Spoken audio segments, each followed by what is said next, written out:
Powered by शिक्षा ही प्रकाश है। आज की क्लास में साथियों बात करेंगे social science practice paper model paper रहेगा। ये social science practice paper model paper का यह 5वां या मॉडल पेपर प्रैक्टिस पेपर रहेगा जो समस्त सिलेबस को आपका निचोड़ कर रहे हैं। पूरे सिलेबस कंप्लीट यहाँ पे आपके क्लासेज की जा रही हैं। समस्त सिलेबस के निचोड़ जो 20 नंबर आपके पक्के होने हैं, क्योंकि आप सभी को पता है सोशल साइंस में जो आपके 20 नंबर के प्रश्न जो है पूछे जाने हैं, तो 20 नंबर पक्का करना है। तो आप सभी के लिए सोशल साइंस के जो 20 क्वेश्चंस रहेंगे बहुत ही इंपॉर्टेंट होने वाले हैं। सभी को ध्यानपूर्वक समझना है और फीडबैक करना है। 20 में से आपके क्या स्कोर है फीडबैक करना है, अंत में कमेंट करके बताना है। इस प्रैक्टिस पेपर मॉडल पेपर में एग्जाम के पहले आपकी क्या तैयारी चल रही है, क्या सारी चीज़ें हैं वो आपकी क्लियर हो जाएंगी। तो चलिए शुरुआत करते हैं। पहला प्रश्न स्क्रीन पर है। लोथल था। लोथल हड़प्पा सभ्यता का बंदरगाह और व्यापारिक केंद्र है, हड़प्पा की कृषि तकनीकी केंद्र है, या हड़प्पा सभ्यता की मूर्तिकला का केंद्र है, या सिंधु सभ्यता का शिक्षा केंद्र है। आपके अकॉर्डिंग क्या होना चाहिए सभी लोग बताइएगा। लोथल था, तो लोथल यहाँ पे क्या है सभी लोग बताइएगा, किसके लिए प्रसिद्ध है। 4 बेहतरीन ऑप्शन है। यानी हड़प्पा और सिंधु से संबंधित आपका हो जाता है। और ये बता देता हूँ, ये सीटेट में आया हुआ प्रश्न है और एमपी टेट में प्रीवियस में आया हुआ प्रश्न है। इसलिए ये जो प्रश्न है आप सभी के लिए एग्जाम के लिए से बहुत महत्वपूर्ण हो जाता है, 1 नंबर पक्का करने वाला प्रश्न हो जाता है। ये हड़प्पा सभ्यता का क्या है, बंदरगाह और व्यापारिक केंद्र था। ये सिंधु घाटी सभ्यता का महत्वपूर्ण बंदरगाह था जो समुद्री व्यापार और विभिन्न मूल्यवान वस्तुओं के लिए व्यापार के लिए मुख्य केंद्र था, जिसमें मोतियों, रत्नों और गहनों का व्यापार पश्चिम एशिया तक यहाँ पे होता था। तो बंदरगाह और व्यापारिक केंद्र सभी लोग समझ गए। बढ़ते हैं अगले प्रश्न की तरफ। ये भी एक अच्छा आपका सोशल साइंस का प्रश्न है। पंच सिद्धांतिका के रचयिता कौन है। आर्यभट्ट, अश्वघोष, वराहमिहिर या ब्रह्मगुप्त। सभी लोग बताइएगा। पंच सिद्धांतिका की रचना खगोल शास्त्री आपके वराहमिहिर है। और पंच सिद्धांतिया ये 6ठी शताब्दी ईसा पूर्व का संस्कृत भाषा के एक ग्रंथ है जो वर्तमान में भारत के उज्जैन के जोशी खगोल शास्त्री वराहमिहिर द्वारा लिखा गया था। तो ये कहाँ के वराहमिहिर है, उज्जैन के एक जोशी हैं। और 6ठी शताब्दी ईसा पूर्व का संस्कृत भाषा का एक ग्रंथ है। अगर आ जाएगा तो ये भी चीज़ें आपसे बननी चाहिए। किस भाषा का ग्रंथ है, 6ठी शताब्दी ईसा पूर्व का है। अगला प्रश्न देख लेते हैं। निम्न में से वह कौन सा शहर है जो एशिया और यूरोप दोनों महाद्वीपों में है। बर्लिन, रोम, इस्तांबुल या प्राग। जिनका सपना अध्यापक अध्यापिका बनना, प्रत्येक ब्रदर सिस्टर एंड टीचर सभी कमेंट कीजिएगा। जयसवाल सर आप सभी का अभिनंदन करते हैं। अगर आपने अभी भी टॉपर नोट्स नहीं लिया, टॉपर नोट्स जरूर लीजिए। टॉपर नोट्स आपकी तैयारी को 20% बढ़ा देगी, क्योंकि ये टॉपर नोट्स जो 10 से 12 बुकों का पूरा निचोड़ है, जो मोस्ट इंपॉर्टेंट एनसीईआरटी बुकों का निचोड़ है।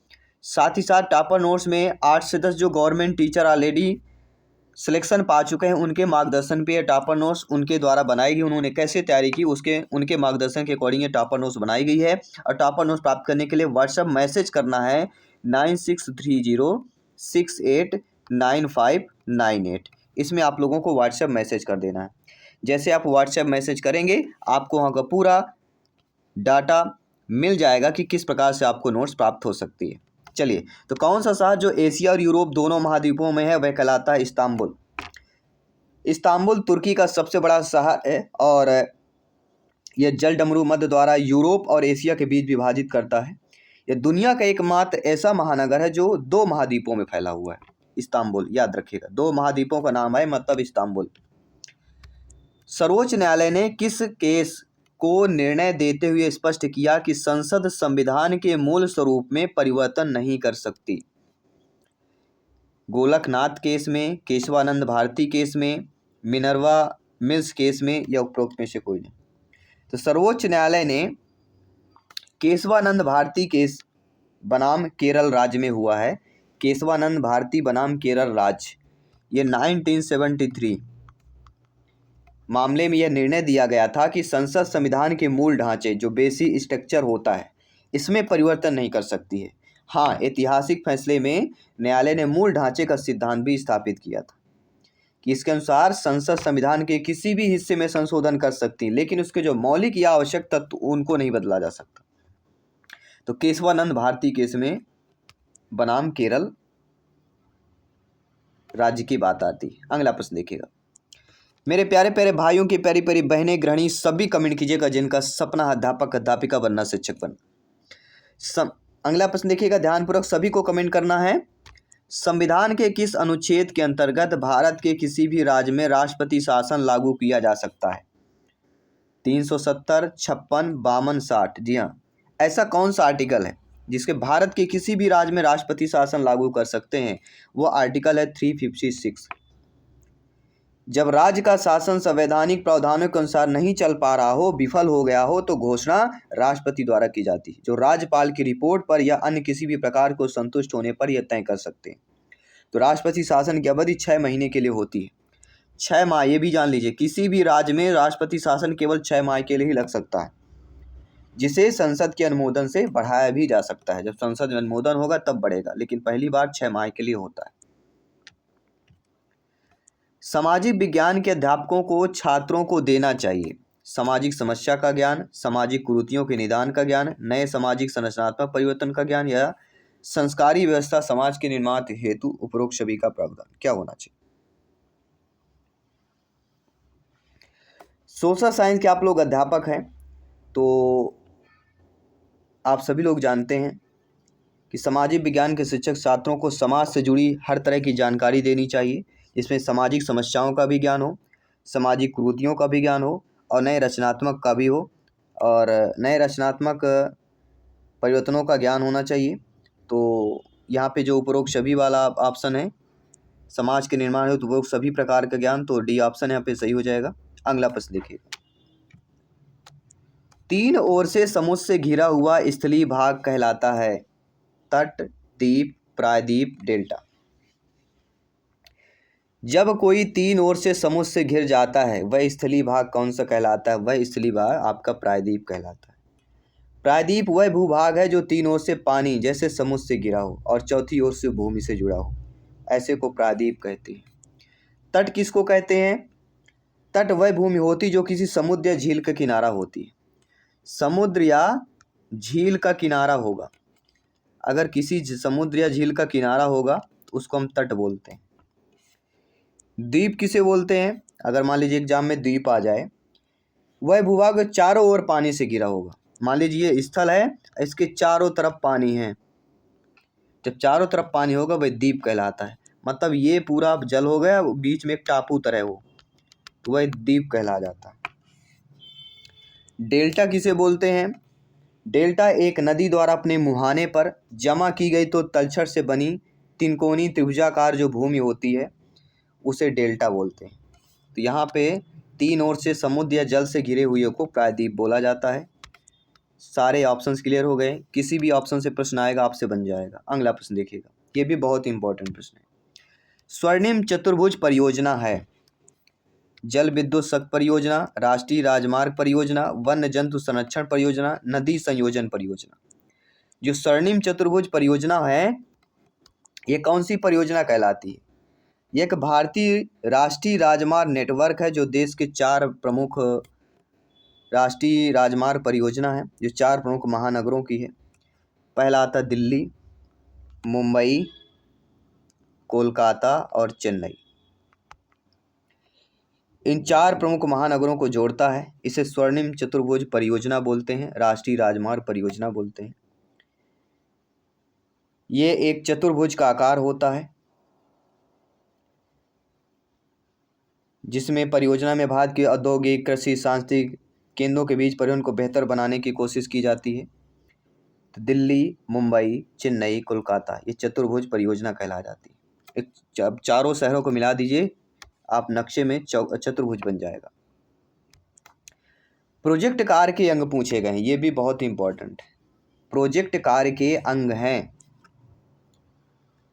रिपोर्ट लेखन, स्थल का अवलोकन, संबंधित जानकारी का संकलन, या स्थल का चिन्हीकरण। सभी लोग बताइएगा। हर एक क्वेश्चन इंपॉर्टेंट है, और आपको पता है ये सारे क्वेश्चन संभावित प्रश्न है, याद रखिएगा। ये अव्वल दर्जे के हम प्रश्न कर रहे हैं, कोई छोटे मोटे प्रश्न नहीं है, ध्यान रखिएगा। तैयारी में लग जाइएगा, क्योंकि यही वो समय है जो अपनी तैयारी से आप बेहतर तैयारी करके अपने सपने साकार कर सकते हैं। जब भी पढ़ने का मन ना हो तो अपने माता पिता को देख लीजिए, किस कठिनता से आपको है, जो आपको उभालना देते हैं, ठीक है, गलत रॉन्ग डीमोटिवेट करते हैं, उनका थोड़ा सा विचार करिए। उनको जवाब देना तो भैया पढ़ना पड़ेगा, सिलेक्शन लाना पड़ेगा। तो प्रोजेक्ट कार्य के जो अंग कहलाते हैं, पहला तो होता है हमारा, क्या होता है, स्थल का अवलोकन करना, संबंधित जानकारी का संकलन करना, फिर स्थल का चिन्हीकरण करना, इसके बाद फिर रिपोर्ट लेखन होता है। तो पहले 2 3 4 और 1, 2 3 4 और 1, सेकंड वाला ऑप्शन सही हो जाएगा। अगला प्रश्न देखिएगा, हर एक क्वेश्चन अपने आप में सिलेक्शन वाले प्रश्न हैं। वर्ष 1893 में अमेरिका के किस शहर में स्वामी विवेकानंद ने भारत के प्रतिनिधि के रूप में विश्व धर्म संसद में प्रेरणादायक भाषण दिया था? तो 1893 में अमेरिका के शिकागो, आप जानते ही होंगे, विश्व धर्म महासभा हुई थी, स्वामी विवेकानंद ने संबोधन किया था। और ये बात है, वर्ष 1900 में अमेरिका के विदेश मंत्री जॉन हे ने चीन के लिए ओपन डोर पॉलिसी की घोषणा की थी। सभी देशों को चीनी बाजार तक पहुंच मिल सके। प्रमुख 1893 के विश्व धर्म महासभा का आयोजन हुआ। विश्व कोलंबियाई प्रदर्शनी भी हुई। 1893 में एक आतंक भी आया था, जिसे न्यूयॉर्क स्टॉक एक्सचेंज में गिरावट के बाद आर्थिक मंदी की शुरुआत हुई थी। ये सारी घटनाएं हैं, तो इन सारी घटनाओं को आपको दिमाग में रखना है। बढ़ते हैं अगले प्रश्न की तरफ। अगला प्रश्न भी आप सभी लोगों की स्क्रीन पर है। भूगोल की वह शाखा जो विशिष्ट मानव जनसंख्या की संरचना के विषय से संबंधित है कहलाती है? नगरीय भूगोल, जैव भूगोल, जनसांख्यिकी या मानव भूगोल? तो भूगोल की वह शाखा जो विशिष्ट मानव जनसंख्या की संरचना के विषय से संबंधित हो, ठीक है ना। चलिए, तो यहाँ पे राइट ऑप्शन क्या हो जाएगा आपका? जनसांख्यिकी। थर्ड ऑप्शन इधर राइट आंसर हो जाएगा। इसके बाद बढ़ते हैं अगले प्रश्न की तरफ। हर क्वेश्चन इंपॉर्टेंट है। वह विज्ञान जो पृथ्वी तथा उनके क्षेत्रों, गुणधर्म, वासियों और स्वरूप का अध्ययन करता है कहलाता है? पूरा विज्ञान, भूगोल, जीव विज्ञान या सामाजिक विज्ञान? तो वह विज्ञान जो पृथ्वी तथा उसके क्षेत्रों, गुणधर्म, वासियों और स्वरूप का अध्ययन करता है, वह क्या कहलाता है? तो वह आपका जियोग्राफी, भूगोल कहलाता है। ठीक है, सभी लोग समझ गए। बढ़ते हैं अगले प्रश्न की तरफ। निम्नलिखित ग्रहों में वह कौन सा है जिसका कोई उपग्रह नहीं है? पृथ्वी, मंगल, बृहस्पति, बुध? तो ग्रहों में वह कौन सा है जिसका कोई उपग्रह ना हो? तो सभी लोग जानते हैं बुध और शुक्र दो ऐसे ग्रह हैं जिनका कोई भी उपग्रह नहीं है, अपना कोई प्राकृतिक उपग्रह नहीं इनका। बुध सूर्य के बहुत निकट है और कम द्रव्यमान का है, जिसके कारण अपने प्राकृतिक ग्रहों को पकड़ने में सक्षम नहीं हो पाता है। शुक्र का यही हाल है, शुक्र के पास भी कोई चंद्रमा नहीं है और वैज्ञानिक अभी इसके कारण है शोध कर रहे हैं अभी शुक्र पर। ठीक है, बढ़ते हैं अगले प्रश्न की तरफ। ऋतुएं निम्नलिखित कारणों में से किस कारण से होती? जो ऋतुएं होती हैं, मौसम जो होता है, वह किस कारण से होता है? आपके बेहतरीन 4 ऑप्शंस दिए गए हैं, चारों ऑप्शन को समझना है। इतना तो सभी लोग जानते हैं, ज्ञानेश्वर व्याख्याता लोग हैं, कि पृथ्वी का परिक्रमण एक ही दिशा में उसके अक्ष पर झुका होने, इसी के कारण से मौसमी घटनाएं, ऋतुएं परिवर्तन होते रहते हैं। चंद्रग्रहण निम्नलिखित में से कब पड़ता है? ये बहुत ही सिंपल प्रश्न है, लेकिन आने वाला प्रश्न है कि चंद्रग्रहण निम्नलिखित में से कब पड़ता है? पूर्णमासी, अमावस्या, प्रथम चतुर्थ या तृतीय चतुर्थ? तो चंद्रग्रहण हमेशा पूर्णिमा को पड़ता है, पूर्णमासी, याद रखिएगा। अगला प्रश्न, निम्नलिखित में से कौन पृथ्वी दिन की परिभाषा है? तो पृथ्वी दिन हम किसे बोलते हैं, ये भी जानना सभी लोग जरूरी है। तो पृथ्वी दिन मतलब पृथ्वी का अपने अक्ष पर एक चक्कर पूरा करने में लगा समय पृथ्वी दिन कहलाता है। पृथ्वी दिन किसे कहते हैं? तो पृथ्वी का अपने अक्ष पर एक चक्कर पूरा लगाना। और पृथ्वी दिवस कब मनाया जाता है? 22 अप्रैल को पृथ्वी दिवस मनाया जाता है। इसका उद्देश्य पर्यावरण संरक्षण के प्रति समर्थन दिखाना और भावी पीढ़ियों के लिए पृथ्वी के प्राकृतिक संसाधनों की रक्षा करने की आवश्यकता के बारे में बताना। और इसकी शुरुआत कब हुई? 22 अप्रैल 1970 से हुई। 1970 में आपके अमेरिका से हुई थी। अगला, भारत के लगभग मध्य भाग से होकर गुजरने वाले प्रमुख अक्षांश कौन कौन से? ये भी अच्छा प्रश्न है कि भारत के लगभग मध्य भाग से होकर गुजरने वाला प्रमुख अक्षांश है भूमध्य रेखा, आर्कटिक वृत्त, मकर रेखा या कर्क रेखा। तो वह कहलाती है कर्क रेखा, जो 23.5 डिग्री अक्षांश पर स्थित है, जो देश को दो लगभग बराबर में बांटती है। अगला, वे दो ग्रह जिनके उपग्रह नहीं हैं। तो ये हम ऑलरेडी बता चुके हैं, बुध और शुक्र हो जाएगा। ठीक है, तो थोड़ा परिवर्तन करके पूछा गया है, लेकिन प्रश्न का जवाब वही रहेगा। पृथ्वी और चंद्रमा के मध्य की दूरी पूछी जा रही है, ये भी अच्छा प्रश्न है। पृथ्वी और चंद्रमा के मध्य की दूरी लगभग है, कितनी दूरी है सभी लोग बताइएगा? तो 3,84,400 किलोमीटर। अगर मील में आता है तो 2,38,855 मील।